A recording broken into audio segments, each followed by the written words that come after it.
You are not alone. God is with you. And I want to invite you today to think about one other person in your life that you can encourage.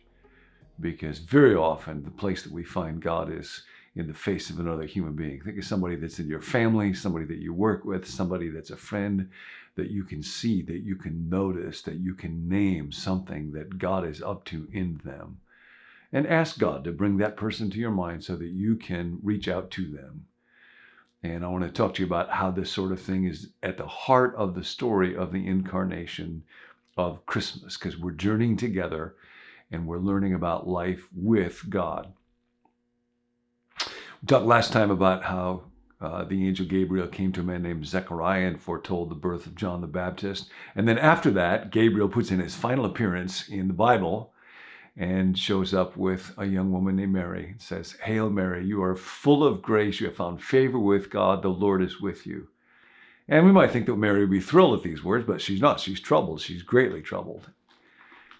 When she finds out that she is going to be with child, the backstory is that her husband Joseph will know that he's not the father, and so will assume that Mary is guilty of adultery.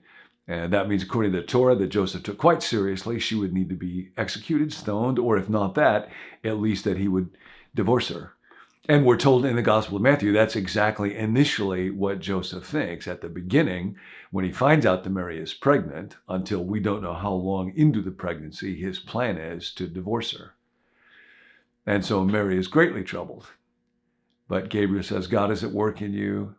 The Holy Spirit will come upon you, will overshadow you. We'll come back to that word. And you will give birth to a son, and you will call him Jesus, and he will be great. And then Gabriel goes on to say, even now, Elizabeth, your relative, just so Mary can know that she's not all alone, that God has already begun this journey. Elizabeth, your relative, is going to have her child in her old age. And she who was said to be unable to conceive is in her 6th month. For nothing is impossible with God. And maybe that's the word that you tuned in today just to hear. Whatever it is that you are facing, doesn't mean that things will turn out the way that you want them to, but it means that whatever God's mission is for your life, there is no power in the world that can get in the way of it. Nothing is impossible for God. And then Mary's response, I am the Lord's servant, Mary answered. May your word to me be fulfilled. And the angel left her. And that's our basic prayer today. I'm the Lord's servant. God, how can I be of assistance to you? How can I be making contributions in this world in the name of your great project? What can I do today? Now, here's what's interesting. Mary is not passive in this. She is a person of extraordinary character and courage. And being surrendered to God does not mean being passive and waiting around for some divine invitation to do something. Because immediately it says, this is in Luke 1, verse 39, immediately at that time, Mary got ready and hurried to a town in the hill country of Judea. Apparently, Mary had not gotten that word to ruthlessly eliminate hurry for your life. There are times when haste and moving with speed is a good thing, and she does that right here. She goes to the town where Zechariah's home is. It's thought that that was a good 3 or 4 day journey. Scores of miles. Hopefully Mary had a donkey. She's pregnant. She's vulnerable. It was through hill country, and that means curvy roads with lots of places where bandits could hide. So it was most likely a pretty dangerous journey. She's doing this by herself when she is pregnant. She is a courageous person. Why does she want to go there? Well, it may well be that because the angel told her God is already at work in the life of Elizabeth, she thinks there'll be somebody who will believe me. And when I see Elizabeth is pregnant myself, then it will help to build my own faith. It's also very likely that she wants to be of assistance to Elizabeth. Elizabeth is 6 months along, and Zechariah is mute. He's not able to talk. Men are often not much help when it comes to having babies. When my wife was delivering one of our kids, the umbilical cord was wrapped around the baby's neck, and the doctor had to reach in and cut it, and there's blood spurting out. And I started to get really woozy with all of that blood and mess. And the doctor literally made me sit down and put my head between my legs Nancy finally asked the doctor, is everything going to be okay? Because it was kind of a worrisome moment. And the doctor said, yes, your son and your husband are both pinking up at the same time. So Mary wants to be of some assistance to Elizabeth. And then we're told when Elizabeth heard Mary's greeting, the baby leaped in her womb, and Elizabeth was filled with the Holy Spirit. In a loud voice, she exclaimed, and the text there makes quite a deal of this. She gives a shout, she gives a cry, not just that. She exclaims with a shout, not just that, she exclaims with a loud shout. Something very significant is going on here. I mentioned that Mary was told that the Holy Spirit would overshadow her. This is loaded language. This is all loaded language. In the Old Testament, when the Ark of the Covenant was in the holiest place in the tabernacle, at the end of Exodus, we're told Moses could not even go in because the presence of the Lord overshadowed that place. God was present in such a thick way that it was palpable. We're told that God said that on the mercy seat of the Ark of the Covenant, where the cherubim were, he would meet with Israel and speak to Moses there.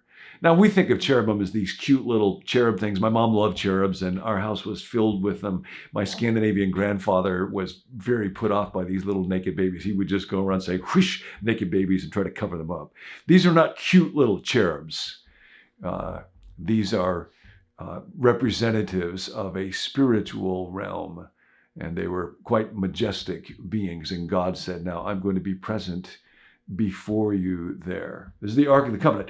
What's very striking is in Mary's visit to Elizabeth, there are these very deliberate parallels to 2 Samuel 6, when the Ark of the Covenant is being brought to Jerusalem. We're told in that passage in 2 Samuel 6 that David arose and went with all the people who were with him to Baal Judah. And then in the parallel language, Mary arose and went with haste into the hill country of Judah. And we're told when the Ark of the Covenant comes, David blessed the people in the name of the Lord. And in Luke 1, Elizabeth exclaimed with a loud cry, blessed are you among women. And then David says, how is it that the Ark of the Lord can come to me? And Elizabeth says, in deliberately parallel language, how can the mother of my Lord, she's the first person to confess Jesus' identity, come to me? And then in 2 Samuel 6, when the ark is coming, Michal, David's wife, looks and sees him leaping and dancing for joy. She's quite contemptuous.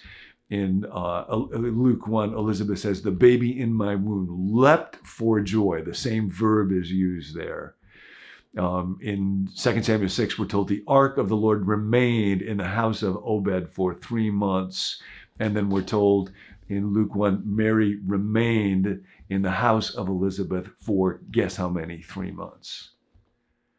And that would have brought her right up to the time of the delivery of John the Baptist. We are being told that just as the Ark of the Covenant expressed the presence of God for the people of Israel, now, somehow, this little teenage girl, Mary, is in the New Testament what the ark was in the Old Testament. She bears the presence of God. She is making it available.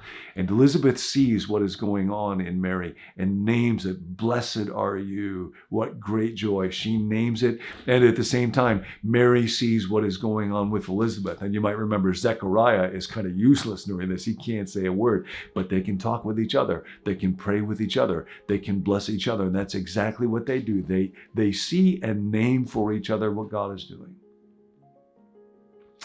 And at the end of those 3 months, presumably after helping Elizabeth give birth, childbirth was quite dangerous and often fatal in the ancient world, and Mary wanted to give help to her relative, and so she does. She begins by serving. I am the Lord's servant. And then she goes in a hurry to a quite dangerous place, and Elizabeth's response to that is, blessed is the one who believed. Mary, you are willing to risk, you are willing to trust. They name it. It's a beautiful story. And Jesus begins to be present in them and to one another in their friendship. We've been learning, and we'll keep doing that, from Frank Laubach, this remarkable man who was a missionary to the Philippines 100 years ago. And he talks in his letters about opening windows to God, doing this experiment to see from one moment to the next, God, how can I be available to you? And then he says, not only does he open windows to heaven in his mind, but he opens windows to other people to seek to serve them. He says, I got to read this because it's just so rich. I resolved to be as wide open toward people and their need as I am toward God. Windows open outward as well as upward.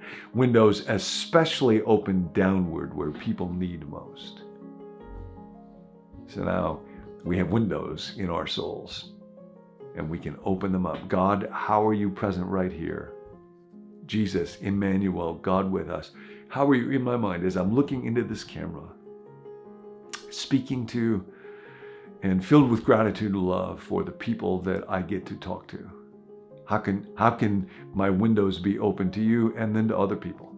I was at a church just past weekend called Northgate, and getting to meet with a number of you who said, I'm part of the Fellowship of the Withered Hand, is so encouraging to me. Tim, my buddy and partner in this, he and Brittany were getting a dryer of all things, and then went to somebody's house, and it turns out the person they were getting the dryer from, no reason for this connection, is also part of our little community together. And so they could bless each other.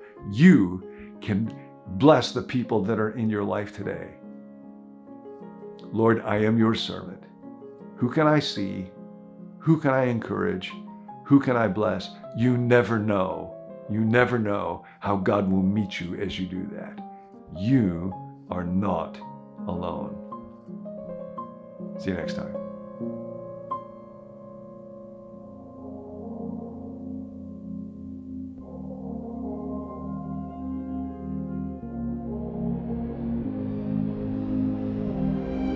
Hey, thanks for joining us. To receive a text alert when new episodes are released, you can text the word BECOME to the number 855-888-0444. You can also send prayer requests there, and we would love to pray for you. To receive the emails that go along with each video, let us know at becomenew.me/subscribe. Special thanks to Matthew Custer for the art and design for this series. See you next time.